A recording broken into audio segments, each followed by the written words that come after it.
আসসালামু আলাইকুম ওরহমতুল্লাহি ওবারাকাতু।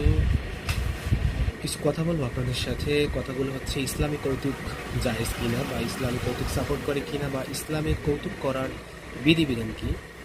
প্রথমে আমরা একটা বিষয় জেনে নেব, সেটা হচ্ছে ইসলামের কৌতুক জায়েজ আছে, এবং নবী করিম সাল্লাল্লাহু আলাইহি ওয়াসাল্লাম স্বয়ং তিনি তার সাহাবীদের সাথে কৌতুক করেছেন। তবে কৌতুক করার ব্যাপারে যে বিষয়টি খেয়াল রাখতে হবে সেটি হচ্ছে কৌতুকের ভিতরে কোনো মিথ্যা থাকতে পারবে না, এবং কৌতুকের মাধ্যমে কাউকে হেয় করা যাবে না, এবং এমন কৌতুক করা যাবে না যার মাধ্যমে কেউ মনে কষ্ট পায়।